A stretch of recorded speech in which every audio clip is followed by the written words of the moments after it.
G'day everyone, welcome to our deep dive today. We're off to the land down under, Australia. Ah, Australia. Yep, we've got a whole bunch of encyclopedia entries about it covering like everything. Geography, climate, history, the culture, even politics. It's gonna be a wild ride. It is a fascinating place. Definitely. Australia's a land of some pretty stark contrasts, to say the least. We're gonna uncover how like a country that started as a penal colony ended up becoming this global economic powerhouse. Yeah. And we'll explore how these ancient traditions, they coexist with like all this modern innovation in this, this really fascinating part of the world. I think what gets me first is that really it's the immense time scale, Time scale, okay. We've got Aboriginal people with like a continuous cultural history going back at least 65,000 years, living alongside this modern Australian nation that's barely, like a little over a century old officially. I mean, it was established in 1901. So you're saying 65,000 years versus just over 100. That's crazy. Yeah. What are the implications of that? Of such a vast historical gap? Well, it's a lot. It's at the heart of a lot of complex issues, particularly the ongoing struggle for Indigenous land rights. When the British arrived, they declared Australia terra nullius, which is like essentially empty land. New land. It's a Latin term, and it completely disregards the Aboriginal population and their connection to the land. Oh, wow. So it's like their connection to the land that goes back way before Europeans arrived. Yeah, by millennia. Okay, so how did this terra nullius thing, how did it affect like the relationship between the indigenous Australians and the newcomers? I mean, it sounds like it would cause some issues. Well, it was a really flawed foundation, and it took generations to address, It wasn't until 1992 with the Mabo ruling that terra nullius was finally overturned. Mabo. Yeah, the Mabo ruling. It was a legal victory.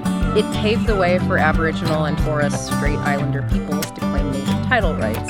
Okay. So basically recognizing their prior ownership and the ongoing cultural significance of their land, the process of reconciliation, so like addressing the wrongs of the past, and forging a more just future. Yeah. It's still unfolding. Still unfolding. And central to understanding Australia's national identity. So it's almost like there are like two Australias, right? The ancient and the modern. Yeah. Each trying to find its place. It's a powerful image, and it's not just a historical divide. This tension between the past and the present, it manifests in Australia's incredibly diverse landscapes as well. Oh, speaking of landscapes, Australia seems to have it all. You've got like deserts that are bigger than the Sahara, mountain ranges that stretch like thousands of kilometers, rainforests, and then you have the Great Barrier Reef. Yeah. The biggest coral reef system in the world. It's kind of hard to imagine all those extremes in just one country. It's really a testament to Australia's geography and location. It's that combination that fuels these dramatic climatic variations. You have this scorching outback with those arid deserts and droughts. And then along the coast, you have the temperate climates that are a lot more hospitable. Hold on. So you're telling me that Australia is more than just sunshine and beaches? Well, let's just say that the outback can be pretty unforgiving. Really? Yeah. But then you have those coastal regions that they have those Mediterranean-style climates, and it's quite a contrast. Oh, this is reminding me of, I think it was Christmas in 2006 when Australia, like parts of Australia, had snowfall.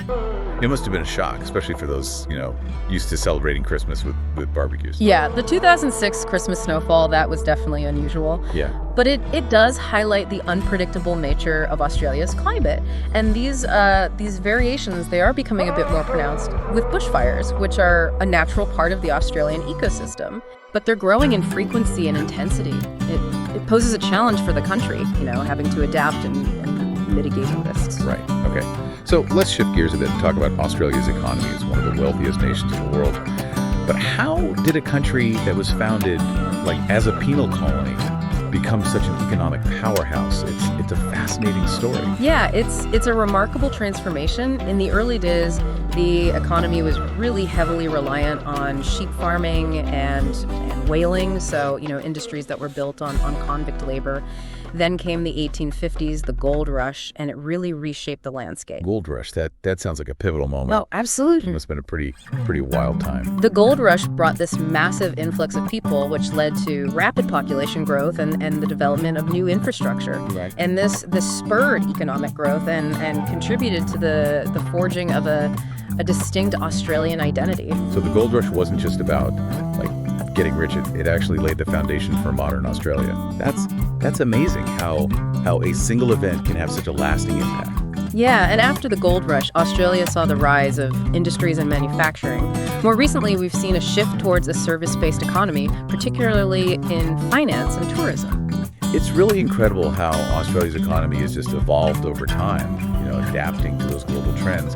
And now millions of tourists, they flock to Australia each year to experience those diverse landscapes and the unique culture. I mean, it's easy to see why. But it's also important to acknowledge that this economic success has come with its fair share of challenges. Okay, that's a great point. It's important to, look beyond the glossy brochures and really understand the complexities. Now, I'm curious about this whole, this Aussie identity.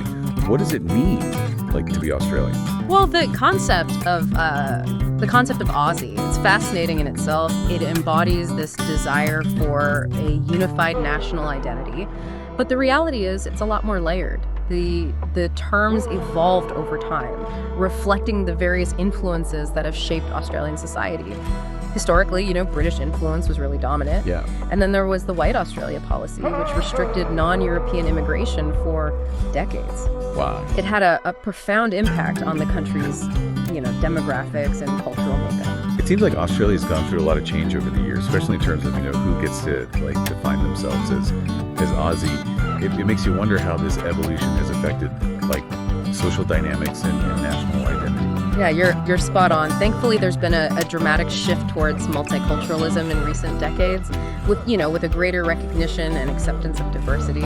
The sources highlight groups like the Italians, Greeks, Chinese, and Vietnamese. Oh, wow. And they really underscore their contributions to Australian culture and society. So modern Australian culture really is a melting pot of influences. It's a blend of the old and the new. Yeah. And speaking of challenges, the sources also touch on some pretty serious issues facing Australia today. Issues that go beyond just economic prosperity and sunny beaches. That's right. We see discussions of racism, the ongoing struggle for Indigenous rights, and the controversies surrounding Australia's immigration and asylum policies. They're complex and sensitive topics, each with diverse viewpoints that deserve careful consideration. So we were talking about those serious issues facing Australia today, like racism, Indigenous rights, and those immigration policies. These topics, they often spark some pretty heated debates, but it's crucial to approach them with nuance and understanding. It's true. It's easy to get caught up in that idyllic image of Australia. Mm-hmm. The friendly people, the amazing landscapes, that laid-back lifestyle. But the reality, as always, is a lot more complex. Yeah, exactly. Australia has a long and often a troubled history. The White Australia policy, for example, that was in place for much of the 20th century, and it actively discriminated against non-European immigrants. It's a dark chapter, really, that continues to cast a shadow on the nation's efforts to embrace multiculturalism. It's hard to believe that those kinds of discriminatory policies were in place for so long. It seems so at odds with the modern multicultural Australia we see in the media. It is, and it's a reminder that progress isn't always linear. While Australia has, made some strides toward becoming a more inclusive society, the legacy of those policies, it lingers, and the country is still, grappling with issues of racism and inequality. So how do these historical injustices, how do they intersect with modern Australia's immigration policy? I'm particularly interested in those controversies surrounding offshore detention centers for asylum seekers. Yeah, this is where things get particularly complex and ethically challenging. Australia has adopted a very strict approach to asylum seekers, especially those arriving by boat. Remember that the slogan "Stop the boats"? Yeah. It was a prominent part of the political landscape for quite a while. Was it effective? Well, the policy has been effective in deterring people from making that dangerous journey to Australia by sea. Okay. But this success has come at a significant human cost, unfortunately. Yeah. Asylum seekers who do arrive, they're often detained in offshore processing centers, like on Nauru and Manus Island. What are the conditions like in those centers? I've heard some pretty disturbing reports. Yeah, there have been widespread reports of human rights abuses, inadequate medical care, and pretty dire living conditions in those offshore facilities. The situation has drawn condemnation from international human rights organizations and sparked heated debate within Australia itself. So it sounds like a real moral dilemma. And Australia is trying to manage its borders and prevent people smuggling, but the treatment of asylum seekers in these centers it raises serious ethical concerns. It's a tough issue. There are no easy answers. Yeah, it's a balancing act that Australia continues to grapple with. It's about finding a humane and compassionate approach to asylum seekers while also addressing those concerns about border security. Okay, so let's shift gears for a moment and talk about Australia's place on the global stage. We briefly touched on those complex relationships with the U.S. and China. It seems like Australia is caught in kind of a geopolitical tug of war.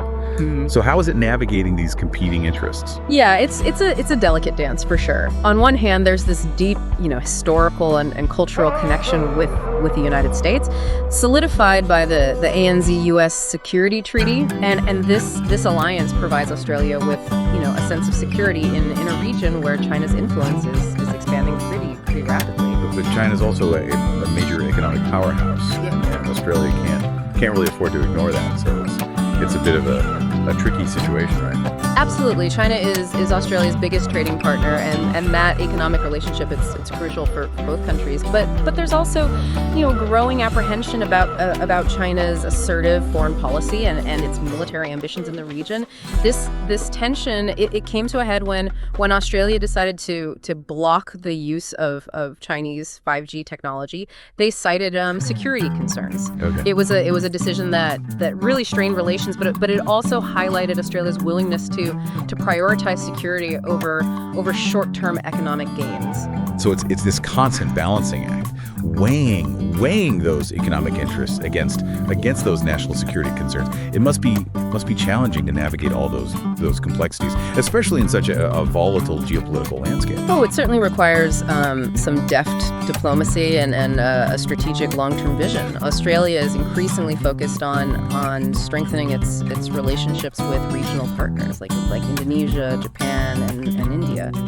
Yeah, I hadn't really thought of them as a major player in the Asia Pacific region. Yeah, their influence is growing pretty rapidly, both economically and militarily. It's part of a broader realignment of power dynamics in the region, and Australia is actively seeking to forge those new partnerships and alliances to ensure its security and prosperity. It's fascinating how a country that was once so isolated from the rest of the world has become such a key player on the international stage. I mean, it really speaks to Australia's adaptability and its strategic importance in the current geopolitical landscape. Now, before we move on, I have to ask about those iconic Australian landscapes and natural wonders. What are like some must-see destinations for someone planning their first trip down under? Oh, where to even begin? I mean, Australia's natural beauty is legendary. You've got the Great Barrier Reef, a vibrant underwater world teeming with marine life. And then you have Uluru, also known as Ayers Rock, a sacred site for Indigenous Australians, and a breathtaking monolith that just dominates the landscape. And what about those adorable koalas and kangaroos? Everyone loves those iconic Aussie animals. Oh, they're true national treasures. But there's so much more to discover. Lush rainforests, ancient rock formations, those vast deserts, and of course those world famous beaches. Okay, so let's talk about those beaches. What makes them so special? Well, for starters, there's the sheer variety. You've got everything from from golden sand beaches perfect for swimming and surfing to secluded coves and dramatic coastal cliffs. I've heard that the Bondi Beach is a must-see. Is that right? Bondi is definitely iconic, but there are so many hidden gems to explore. Up north, you have the Whitsunday Islands, a tropical paradise with crystal clear waters and pristine white sand beaches. That sounds like a dream. What about down south? Down south, you've got the Great Ocean Road, one of the world's most scenic coastal drives. And along the way, you'll see stunning rock formations like the 12 Apostles, which rise majestically from the Southern Ocean. Right. This is making me want to book a flight right now. I can see why tourism is such a big part of Australia's economy. It's a huge industry. It draws millions of visitors each year, and it's not just the natural wonders that attract people.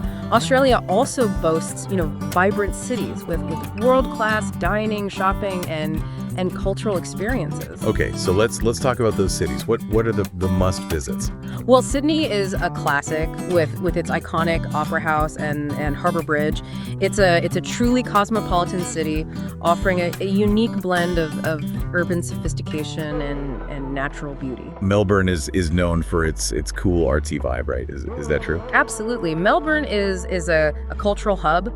Yeah. With a thriving art scene, fantastic restaurants, and these hidden laneways just waiting to be explored. What about the other cities? What makes them special? Well, Brisbane up north, it has a more laid-back tropical feel. It's a great gateway to explore the Queensland coast and the Great Barrier Reef.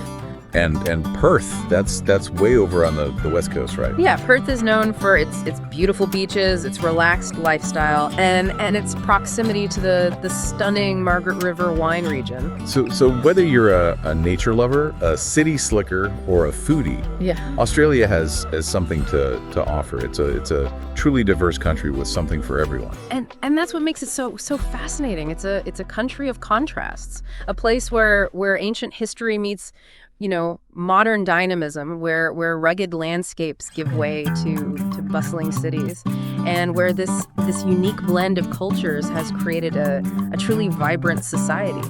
Okay, so let's take a closer look at that cultural blend. What are some of the unique aspects of Australian culture? Well, it's a complex mix of influences, starting with the Aboriginal culture, which is the oldest continuous culture on Earth. Then you have the British heritage, which is still evident in many aspects of Australian life. What about those more recent influences? You mentioned immigration from Italy, Greece, China, and Vietnam. How have those cultures shaped modern Australia? Well, they've had a profound impact, particularly in terms of food, music, and art. Australian cuisine is incredibly diverse, drawing on flavors from all over the world. Yeah, I've heard good things about Australian wine too. Is it as good as they say it is? Oh, Australian wine is definitely world class and gaining international recognition. There are some fantastic wine regions to explore, from the Barossa Valley in South Australia to the Margaret River in Western Australia. Okay, I'm putting that on my to-do list. So we've got food and wine. What about music and art? Well, Australian music is also incredibly diverse, ranging from indigenous folk music to contemporary rock and pop, and the art scene is equally vibrant, with a mix of traditional Aboriginal art, colonial era works, and modern and contemporary art. This deep dive is really opening my eyes to the depth and richness of Australian culture. I'm starting to get serious FOMO. It's a country that will captivate your senses and challenge your perspectives, and that's what we'll explore further in part 3, where we'll delve into some of the challenges and opportunities facing Australia as it navigates the 21st century. We've journeyed through Australia's past, explored its diverse landscapes and culture, and even delved into some of its complex social and political challenges. Now, I'm curious about what the future holds for this dynamic nation. What are some of the key opportunities and obstacles that Australia faces as it navigates the 21st century? Well, climate change is a pressing concern, and it's already having a tangible impact on the country. We've seen devastating bushfires, droughts, and extreme weather events in recent years, all pointing to the urgent need for action. Yeah, those recent bushfires were heartbreaking. And it seems like Australia has been criticized for not doing enough to address climate change. What are your thoughts on this criticism? It's a complex issue, and there are no easy solutions. Australia is a major exporter of coal, which, as we know, is a significant contributor to greenhouse gas emissions. And there's been ongoing debate about how to transition to a more sustainable economy without jeopardizing economic growth and jobs. Yeah, it's that classic dilemma, right? Balancing economic interests with environmental responsibility. So how is Australia approaching this challenge? Well, there's a growing push for investment in renewable energy sources like solar and wind power. Australia has enormous potential in this area, given its abundant sunshine and those vast open spaces. Harnessing those natural resources, it could be a game changer. Yeah, that makes sense. Utilizing the power of the sun seems like a natural fit for Australia. Yeah. But are they making tangible progress in this transition to renewable energy? There have been some significant investments in renewable energy projects in recent years, and the cost of solar and wind power has come down dramatically, making them more competitive. But there's still a long way to go to fully transition to a clean energy future. It requires a concerted effort from the government, industry, and individuals. So it's a work in progress, but at least they're moving in the right direction. Can Australia realistically afford to move away from coal and embrace a greener future, economically speaking? Well, that's the million-dollar question. The coal industry is a major employer, and it generates substantial export revenue. But the world is shifting away from fossil fuels, and Australia needs to adapt if it wants to remain economically competitive in the long run. It seems like diversification is key. Finding those new sources of economic growth that are both sustainable and profitable. What are some of the areas where Australia have a competitive edge?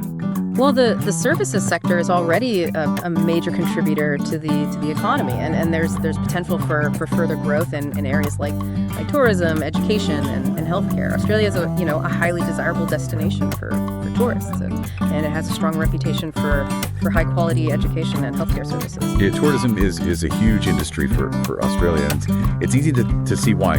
The country offers this unique combination of natural beauty, cultural attractions, and that vibrant lifestyle. Exactly, and Australia has been successful in attracting international students to its universities and colleges.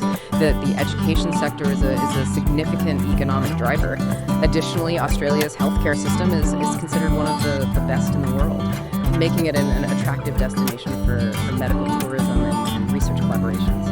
Okay, so beyond those economic and environmental challenges, let's revisit some of the social issues facing Australia. We talked about Indigenous rights earlier, but it sounds like there's still a long way to go in terms of reconciliation and achieving true equality. Yeah, you're right. While there has been progress in recent years, Indigenous Australians still face significant disadvantages in areas like health, education, and employment. Closing this gap between Indigenous and non-Indigenous Australians, it requires a sustained commitment to addressing systemic inequalities and promoting social justice. It's about creating a society where everyone has equal opportunities, regardless of their background or heritage. It's about acknowledging those past wrongs and working towards a future where all Australians feel a sense of belonging and shared prosperity.